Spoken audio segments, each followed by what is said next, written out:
रात के ठीक 2:17 बजे कॉलेज हॉस्टल की तीसरी मंजिल के रूम नंबर 300 जो 17 में लगी दीवार घड़ी अचानक रुक गई।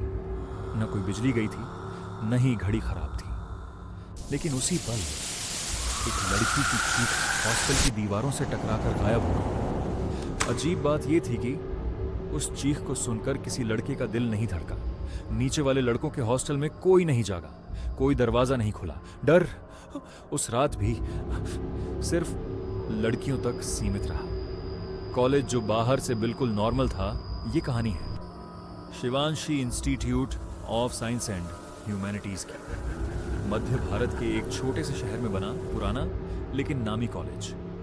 दिन में हंसता खेलता कैंपस, हॉस्टल में लड़कियों की हंसी, कॉरिडोर में गूंजती चप्पलों की आवाज, सब कुछ सामान्य। लेकिन रात होते ही लड़कियों के हॉस्टल की हवा बदल जाती थी। ऐसा नहीं कि वहां भूत दिखते थे, न ही कोई खून खराबा, बस एक एहसास, एक ऐसा डर जो बिना दिखे बिना छुए सीधे रूह में उतर जाता था। पहला नियम जो कभी लिखा नहीं गया।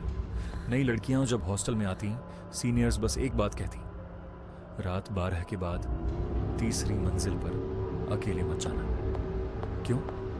इस सवाल का जवाब कोई नहीं देता, और जो ज्यादा पूछता वो कुछ हफ्तों में हॉस्टल छोड़ देता। आरती, ये जिसे डर से ज्यादा सच चाहिए था, आरती दिल्ली से आई थी, मास कम्युनिकेशन की स्टूडेंट। डर से ज्यादा उसे कहानियां ही पसंद थी। जब पहली बार उसने सुना इस हॉस्टल में सिर्फ लड़कियां डरती हैं, तो वो हंस दी। भूत भी जेंडर देखकर आते हैं क्या? उसने मजाक उड़ाया। लेकिन उसे नहीं पता था कि कुछ हफ्तों बाद वो खुद आईने में अपना चेहरा देखकर पूछेगी, मैं अभी भी वही हूं ना? पहली रात जब हॉस्टल ने सांस लेना बदला। आरती की पहली रात। 11:58 PM, कॉरिडोर शांत। 12 बजे बजते ही हॉस्टल की लाइटें अपने आप डिम हो गई। ये कोई टेक्निकल सिस्टम नहीं था, ये हर रात होता था। आरती ने नोटिस किया, लड़कियां अचानक धीमी आवाज में बात करने लगी। कोई म्यूजिक नहीं, बस जैसे सब किसी अनदेखी चीज का इंतजार कर रहे हैं। 2:17 AM, वही समय आरती नींद में थी जब उसे लगा कोई उसके बिस्तर के पास खड़ा है। आंखें खोलते ही कोई नहीं, लेकिन कमरे की दीवार पर लगे आईने में उसे लगा जैसे किसी की परछाई उसकी हर हरकत को देर से दोहरा रही है। उसने खुद से कहा, थकान है, और करवट बदल ली। सुबह की वो अजीब बातचीत अगली सुबह रूममेट ने सिर्फ इतना कहा, तुमने भी देखा ना? क्या? आरती ने पूछा। रूममेट चुप हो गई और बस इतना बोली, मत पूछो, जितना कम जानोगी उतना सुरक्षित रहोगी। पुराना रजिस्टर जो सिर्फ लड़कियों के नाम से भरा था, लाइब्रेरी के पुराने सेक्शन में आरती को एक धूल से भरा रजिस्टर मिला। College hostel record. उसने पन्ने पलटे। हर साल, हर बैच, सिर्फ लड़कियों के नाम के आगे मेंटल ब्रेकडाउन, अनएक्सप्लेन्ड फियर, रात में पैनिक लिखा था। लड़कों के सेक्शन में कुछ भी नहीं। वार्डन जो सवालों से डरती थी, आरती ने वार्डन से पूछा, मैम तीसरी मंजिल पर क्या हुआ था? वार्डन का चेहरा सफेद पड़ गया। ये बातें मत उछालो। कुछ जगहों पर सवाल भी आवाज बन जाते हैं। रूम 317 जो कभी खाली नहीं होता, आरती को पता चला। रूम 317 में हर साल कोई ना कोई लड़की रहती है, लेकिन कोई एक सेमेस्टर पूरा नहीं करता। कभी कोई बीमार, कभी कोई ट्रांसफर, कभी कोई बिना बताए हॉस्टल छोड़ देती है, लेकिन रूम कभी बंद नहीं रहता। पहली असली घटना, एक रात आरती और उसकी दोस्त ने छुपकर तीसरी मंजिल जाने का फैसला किया। 2:10 AM, कॉरिडोर ठंडा था। 2:15 AM, रूम 317 के बाहर हवा अचानक गर्म हो गई। 2:17 AM, अंदर से किसी ने खटखटाया, जबकि रूम अंदर से लॉक था। मीना जो सवाल पूछता था, दरवाजा खुला नहीं, लेकिन आरती ने जो देखा, आईने में उसकी परछाई मुस्कुरा रही थी, जबकि आरती नहीं मुस्कुरा रही थी। और उस परछाई ने बिना आवाज के होंठ हिलाए, तुम सब जैसी हो। एपिसोड 1 का अंत। एक सवाल उस रात के बाद आरती को एहसास हुआ, डर यहां किसी आत्मा का नहीं था, डर था चुने जाने का।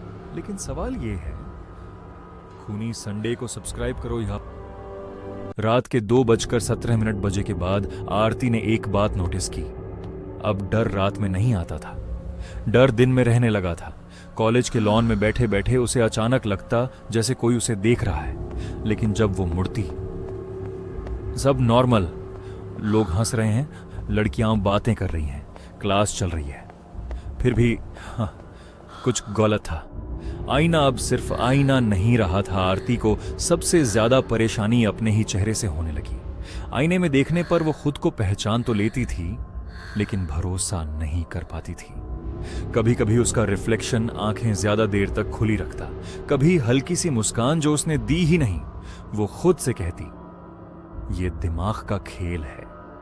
लेकिन दिमाग इतना सटीक झूठ नहीं बोलता। स्टोर रूम जहां छोड़ी हुई जिंदगियां रखी थी, तीसरे दिन आरती ने वो काम किया जो कोई लड़की पहले साल में नहीं करती।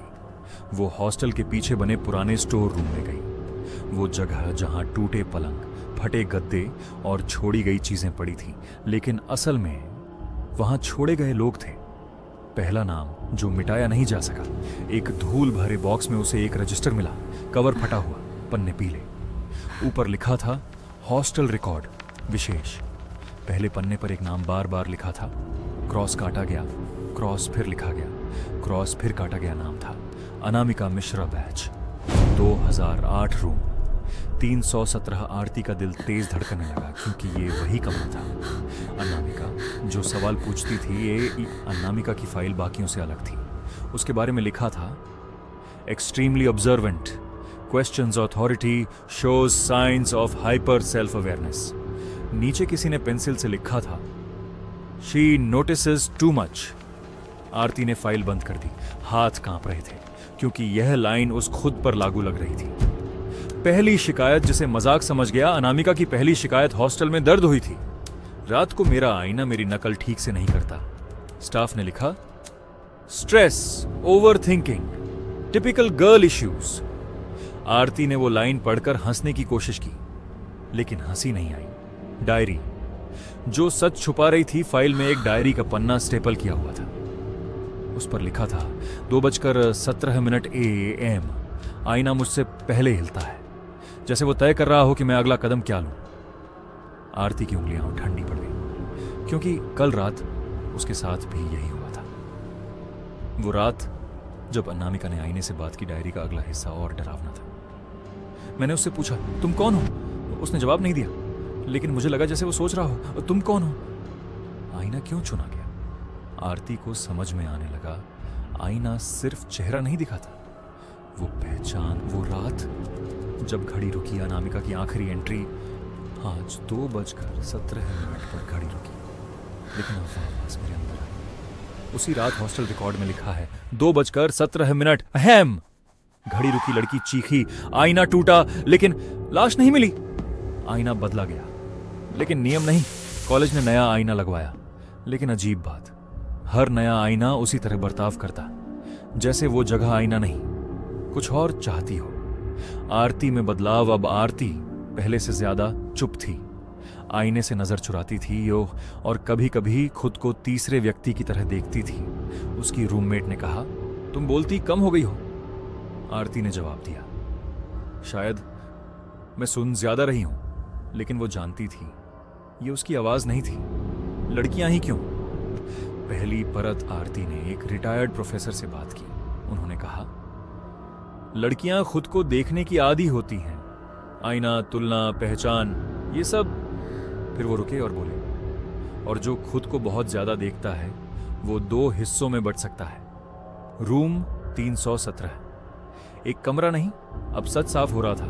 रूम 317 कोई हॉन्टेड रूम नहीं था, वो एक फिल्टर था जो हर साल एक लड़की को चुनता, जो सवाल करती हो, जो खुद को देखती हो, जो आईने में खुद को ढूंढती हो। अनामिका मरी नहीं थी। आरती को यह सच सी टीवी फुटेज से पता चला। वीडियो में अनामिका रूम 317 से बाहर निकलती दिखी, चलती हुई, शांत, लेकिन आईने में उसका रिफ्लेक्शन अब भी कमरे के अंदर खड़ा था, हिल नहीं रहा था। मतलब साफ था, एक बाहर आई, एक अंदर रह गई, और जो बाहर आई वो पूरी नहीं थी। अब वही हो रहा था। अब आईना आरती की नकल धीरे धीरे छोड़ रहा था। कभी उसका प्रतिबिंब उसे घूरता रहता, कभी पलक तक नहीं झपकाता। एक रात आरती ने देखा आईने में वो थी, लेकिन उसकी आंखों में डर नहीं था। रात के 2:17 बजे इस बार घड़ी नहीं रुकी। आरती ने नोटिस किया, ये पहली बार था, लेकिन उसकी सांस फिर भी अटक गई, क्योंकि आईने में वो पहले से खड़ी थी। आईना अब इंतजार नहीं करता था। आरती बिस्तर पर बैठी थी, नींद नहीं थी, डर भी नहीं था, या शायद डर इतना ज्यादा था कि शरीर ने उसे महसूस करना बंद कर दिया था।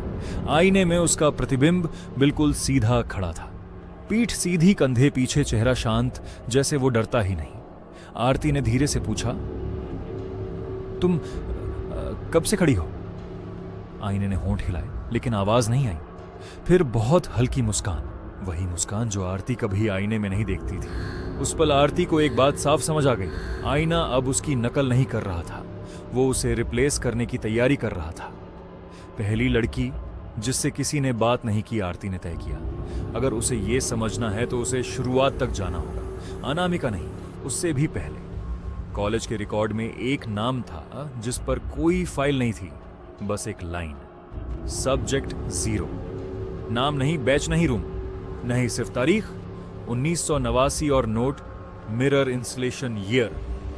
वो प्रोफेसर जो अब बोलने को तैयार था, रिटायर्ड प्रोफेसर जिससे आरती पहले मिली थी, इस बार उन्होंने दरवाजा बंद करके बात की। उन्होंने कहा, जब ये हॉस्टल बना था तब यहां एक साइकोलॉजी एक्सपेरिमेंट चल रहा था। आरती चौंकी। एक्सपेरिमेंट? प्रोफेसर की आवाज कांप रही थी। पहचान पर, सेल्फ अवेयरनेस पर, उन्होंने बताया। एक लड़की थी, बेहद तेज, बेहद शांत, हर चीज नोटिस करती थी। वो खुद को दूसरों से नहीं, खुद से तुलना करती थी। आरती ने धीरे से पूछा, उसका नाम? प्रोफेसर ने सिर झुका लिया। उसका नाम कभी लिखा ही नहीं गया, सब्जेक्ट 0। जो आईने के अंदर नहीं गई। वो लड़की आईने से डरती नहीं थी, प्रोफेसर बोले। वो आईने को घूरती थी, और एक दिन उसने कहा, ये आईना मुझे नहीं दिखा रहा, ये मुझे सीख रहा है। कॉलेज ने उसे मेंटली अनफिट घोषित कर दिया, लेकिन उसने एक आखिरी काम किया। उसने आईने को छू लिया। 2:17 उस रात। आईना टूटा नहीं, घड़ी नहीं रुकी, बस एक चीज बदली। लड़की बाहर रही, लेकिन उसका सेल्फ अंदर चला गया। प्रोफेसर ने कहा, वो पहली लड़की थी जिसने अपना डर नहीं खोया, लेकिन उसने अपनी पहचान खो दी। रूम 317 का असली नियम। रूम 317 भूत नहीं चुनता। रूम 317 कमजोर नहीं चुनता। वो चुनता है जो खुद को ज्यादा देखता है, जो सवाल पूछता है, जो ये जानना चाहता है कि वो कौन है। क्यों? क्योंकि आईना किसी आत्मा का घर नहीं था। आईना एक कंटेनर था, एक ऐसा सिस्टम जो हर साल एक अतिरिक्त पहचान बनाता था। एक अंदर, एक बाहर। अनामिका कहाँ गई थी? आरती ने सीसीटीवी फुटेज फिर से देखा। इस बार उसने वो चीज देखी जो पहले नहीं दिखी थी। अनामिका रूम 317 से बाहर निकली, लेकिन उसके पीछे आईने में एक चेहरा जो मुस्कुरा रहा था, और उस चेहरे के होठों पर एक लाइन थी, अब मैं सीख चुका हूं। अब बारी आरती की थी। आरती जानती थी ये रुकेगा नहीं, या तो वो अंदर जाएगी या वो सिस्टम तोड़ेगी। 2:17 आखिरी बार। उस रात आरती ने खुद को आईने के सामने खड़ा किया। घड़ी 2:16 दिखा रही थी। आईने में उसका प्रतिबिंब पहले से ही तैयार था। उसने कहा, अगर मैं अंदर गई तो क्या बचेगा? आईने ने पहली बार आवाज में जवाब दिया, जो तुम हो वो कभी पूरी नहीं थी। 2:17। घड़ी रुकी नहीं, आईना हिला, लेकिन इस बार आरती पीछे नहीं हटी। उसने आईने को छू लिया। जो टूटा वो कांच नहीं था, आईना नहीं टूटा, आरती टूटी। या शायद उसकी दो परछाइयां आपस में भिड़ गईं, एक जो डरती थी, एक जो समझ चुकी थी। आईने में चीख थी, बाहर शांति। सुबह हॉस्टल रिकॉर्ड रजिस्टर में एक नई एंट्री थी, रूम 317 वेकेंट। पहली बार कोई मेंटल ब्रेकडाउन नहीं, कोई नाम नहीं, बस मिरर रिमूव्ड। लेकिन कॉलेज में एक नई लड़की आई, शांत, तेज, ज्यादा सवाल पूछने वाली। जब उसने कॉलेज के वॉशरूम में आईने में देखा, उसका प्रतिबिंब 1 सेकंड देर से मुस्कुराया और कहीं किसी हॉस्टल के स्टोर रूम में एक पुरानी डायरी के आखिरी पन्ने पर एक नई लाइन उभर आई। अब वो सीख रही है। आखिरी सवाल, एंड हुक। अगर आईना टूट गया है, अगर रूम 317 खाली है, तो फिर जो बाहर घूम रही है वो कौन है? और जो मुस्कुरा रही है वो किसकी मुस्कान है?